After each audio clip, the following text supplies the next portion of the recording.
Film Gundala menceritakan seorang laki-laki bernama Sancaka yang memiliki kekuatan petir. Karakter superhero asli Indonesia ini adalah karya salah satu komikus legendaris Harya Suryaminata alias Hasmi. Kini, selain Sri Asih, Gundala menjadi awal dari bangkitnya para superhero Indonesia yang tidak kalah dari Avengers, yakni Patriot Bumi Langit.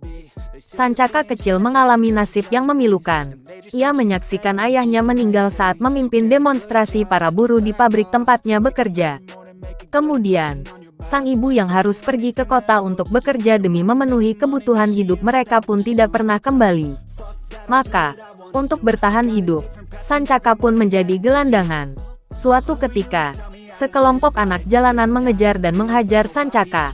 Namun, seorang anak lelaki bernama Awang menyelamatkannya. Awang membawa Sancaka yang pingsan, memberinya makanan, dan mengajarinya bela diri agar bisa bertahan hidup di jalanan. Sancaka yang memang pada dasarnya cerdas mampu belajar dengan cepat dari Awang. Tidak butuh waktu lama bagi Awang untuk memastikan Sancaka telah sanggup melindungi dirinya sendiri.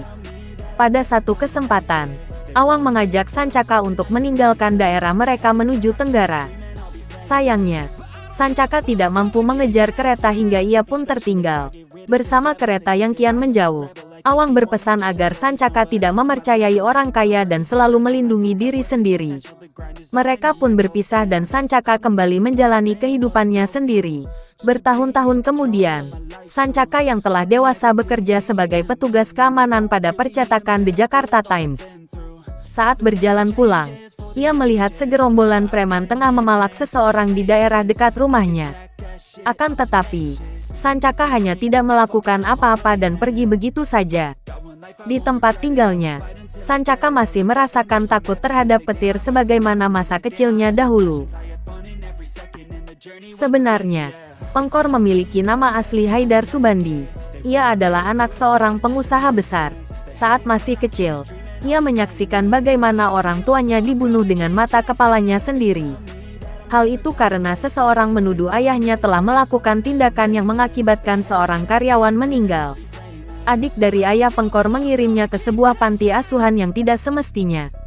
Bukannya merawat dan mendidik anak-anak, panti asuhan tersebut justru mengeksploitasi dan menyiksa anak-anak. Pamannya melakukan itu karena yakin bahwa Pengkor yang memiliki cacat fisik tidak akan mampu bertahan hidup di tempat tersebut. Penyebabnya, sang paman ingin menguasai harta warisan peninggalan ayah dari keponakannya tersebut. Di luar dugaan, Pengkor yang kerap mendapat penyiksaan justru menyusun rencana pembalasan bersama anak-anak panti lainnya. Mereka membunuh semua orang di panti asuhan dan membakar tempat tersebut. Dengan demikian, Pengkor tetap mendapatkan harta warisan yang merupakan haknya. Lalu, ia menggunakan harta tersebut untuk membiayai pendidikan teman-temannya sesama anak panti. Di kemudian hari, teman-teman Pengkor itu menjadi anak buahnya yang setia. Pengkor yang tidak terima akan sikap dari Dirga Utama pun menculik politikus muda itu bersama anak dan istrinya. Dengan kejam, Pengkor menceramahi Dirga mengenai etika sebagai anggota dewan sebelum membunuhnya dan anak istrinya. Di sisi lain, Sancaka yang terbangun setelah mengalami mimpi buruk melihat para preman mengganggu tetangganya. Kali ini, Sancaka tidak tinggal diam dan menghajar preman-preman tersebut. Malamnya, saat sedang bekerja, preman yang dihajar Sancaka datang bersama kawanannya. Mereka berniat untuk membalas dendam dan mengeroyok Sancaka. Meskipun melakukan perlawanan, Sancaka yang hanya seorang diri pun kalah. Gerombolan preman tersebut menyayat telinganya dan menjatuhkannya dari atap pabrik. Ketika mereka pergi dan mengira Sancaka telah mati, sebuah petir menyambar tubuh Sancaka, memulihkan luka-lukanya, dan membangkitkannya kembali. Keesokan harinya, tetangga Sancaka yang pernah ia tolong mendatanginya. Wanita bernama Wulan itu menitipkan adiknya kepada Sancaka sementara ia akan pergi untuk bekerja. Sancaka menyanggupinya, tetapi ketika ia akan berangkat untuk bekerja, Wulan belum juga menjemput adiknya. Maka, Sancaka yang tidak mungkin meninggalkan adik Wulan sendirian pun membawanya ke tempat Wulan bekerja, yaitu di pasar. Sesampainya di sana, Wulan bersama para pedagang lainnya tengah bersiap untuk melawan para preman yang kerap menindas mereka. Ternyata, preman-preman tersebut adalah kelompok yang sama dengan yang berusaha membunuh Sancaka. Mereka sempat keheranan melihat Sancaka yang masih segar bugar. Maka, mereka pun menyerang Sancaka lagi. Di luar dugaan, kini Sancaka mampu menghajar dan melumpuhkan puluhan preman itu seorang diri. Sancaka juga mendapati ia sempat mengeluarkan petir dari bagian tubuhnya dan membuat pasar tersebut terbakar habis. Sancaka yang melihat hal itu merasa prihatin. Lalu, Wulan kembali meminta bantuannya untuk mengatasi para preman. Sancaka masih merasa bimbang, tetapi Wulan mengucapkan kalimat yang membuatnya tercengang. Kalau kita hanya diam saja saat melihat ketidakadilan di depan mata kita, maka kita bukanlah manusia lagi. Mendengar kata-kata yang tidak pernah lepas dari benaknya itu, hati nurani Sancaka tergerak dan ia bersedia membantu mereka. Bersama Wulan, adik yang bernama Teddy, dan seorang temannya sesama security bernama Pak Agung, Sancaka mempelajari kekuatannya. Mereka menemukan bahwa sambaran petir dapat menjadi semacam sumber energi dan kekuatan bagi Sancaka.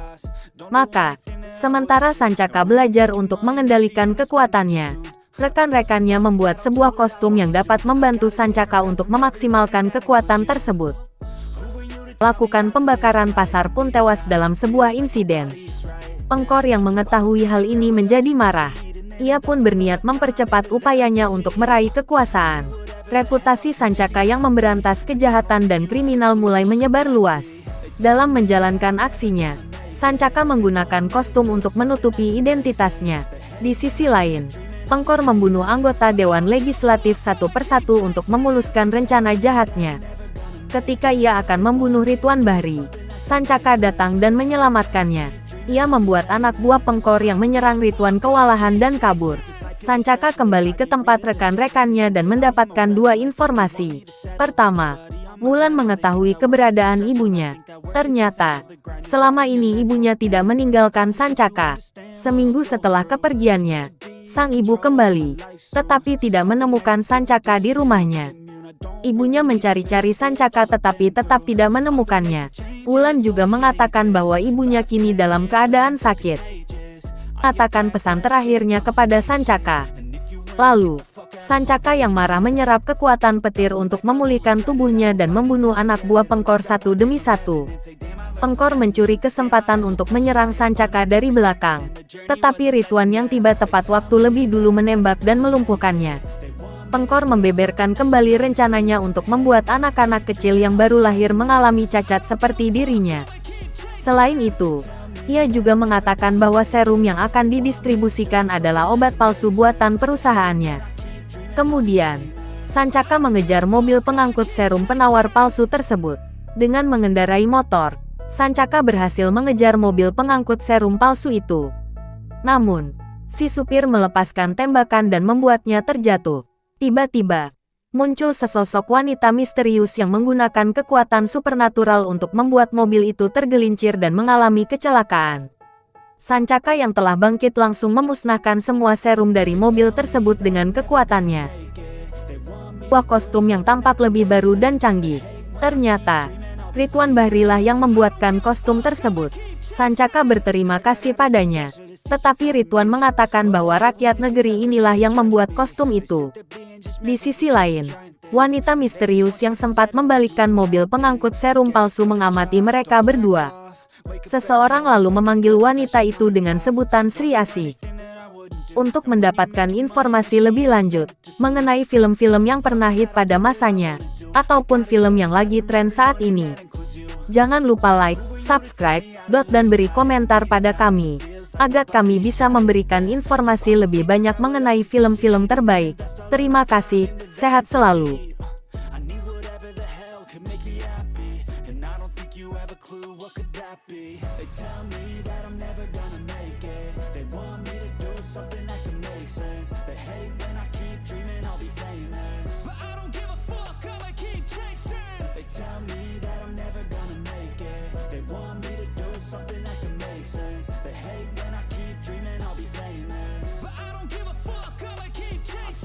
Could be special if I get rid of the devils. They think that I am a rebel. I think they want me to settle. There's nobody on my level. They think that work is too stressful. I think that work is essential. The grind is all in your mental. And I don't think you understand what I'll go through just to be in control of my life soon.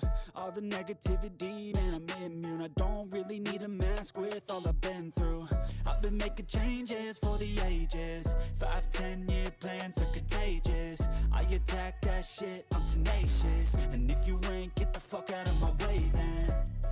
Got one life, I won't regret it. I will fight until I get it. I'll look back one day from heaven and say, damn, I learned some lessons. And say, damn, I had no questions. I had fun in every second, and the journey was a blessing, yeah. They tell me that I'm never gonna make it. They want me to do something that can make sense. They hate when I keep dreaming I'll be famous, but I don't give a fuck, I'ma keep chasing. They tell me that I'm never gonna make it. They want me to do something that can make sense. They hate when I keep dreaming I'll be famous, but I don't give a fuck, I'ma keep chasing.